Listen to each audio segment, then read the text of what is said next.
Today is day 89.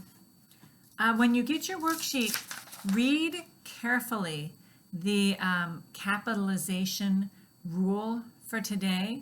Obviously, you'll be applying it to the sentence that's there, but there's some details, so make sure you read it carefully and slowly, go over it, practice it, and then you can correct it at the end of the video.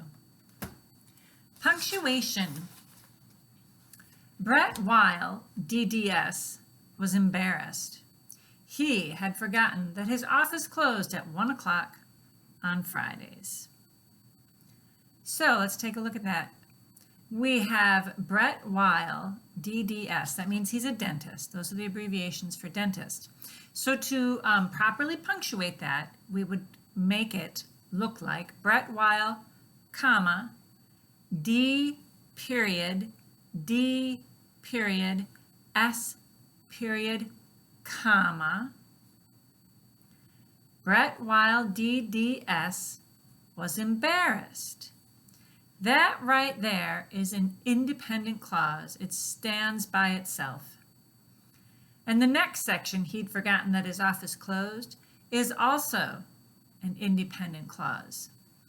There is no conjunction there. So what has to be there to keep it from becoming a run-on is a semicolon. He had forgotten that his office closed at 1 o'clock. That's the full colon between the 1 and the 00 on Fridays. Fridays is plural here. It's not being used as a possessive, so there's no additional punctuation needed. It's just Fridays. And then period at the end of the sentence. So let's see if I got all of those when we check. Brett Weil, DDS, was embarrassed. He had forgotten that his office closed at 1 o'clock on Fridays. Good job. Next section, prefixes, roots, and suffixes. Today we're looking at two prefixes, per, which means through, and inter, which means between. Using the prefixes, explain the meanings of the following words. First one is perforations. Okay, so just looking and knowing that per means through, I still thought it was hard to figure out what perforations meant. Like, I know what it is, but I don't know, I didn't know how using this hint of per being through helped me define it. So here's what I did. I grabbed my dictionary and I looked up some things that I think will be helpful for you. All right, so we know that per means through, and then foration comes from the Latin verb forare, which means to bore. And here they don't mean to bore like right now I might be boring you because you don't want to do this. They mean to bore like to cut through or to make holes, okay? So now if you know that through and then making holes is what perforation means from its base roots, what you would come up with then, that perforations are holes cut through something, like perforated paper. It has those little tiny holes in it, so it stays together unless you start pulling on it, then it will tear apart easily. Those are perforations, holes cut through something. The next word is intersperse, okay? We were given the information that inter means between, but what about the sperse part? Intersperse, if you intersperse something. Again, I looked it up. Inter means between, and sperse comes from a verb which means to scatter. So knowing those two things, between and scatter, what do you think intersperse means?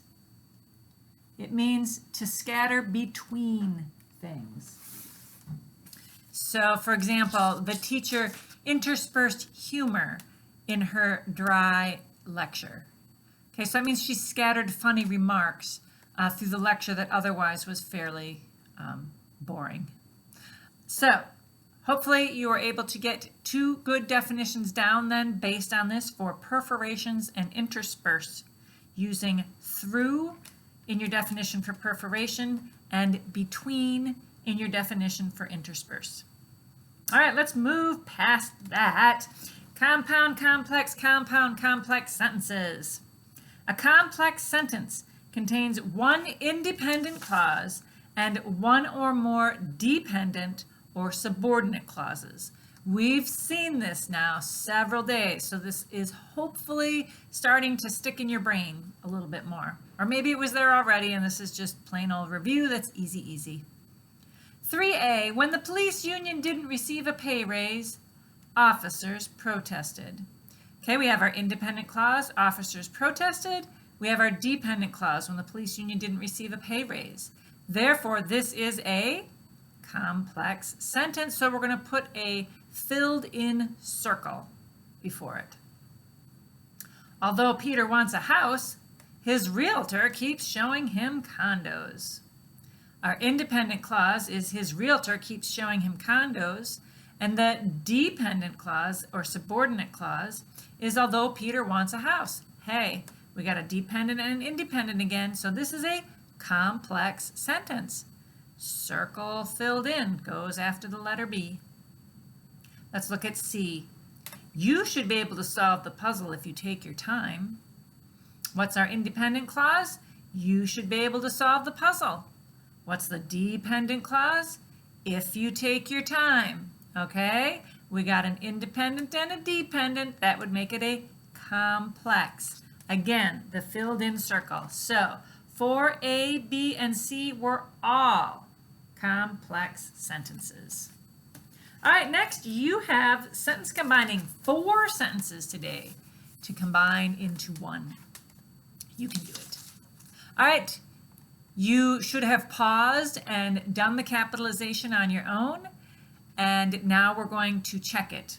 Buckle up, because there were a lot of words that needed capitalizing. I will put the answer up and read the sentence. The Central Valley of California is composed of the valleys of the Sacramento and San Joaquin rivers, noted Professor Nee in his American Geography class.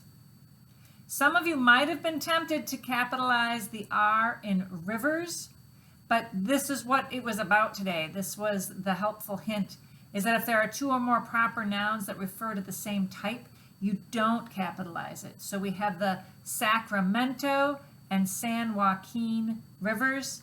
Sacramento and San Joaquin are capitalized, but not rivers. All right, I hope that you did well with that. God bless you.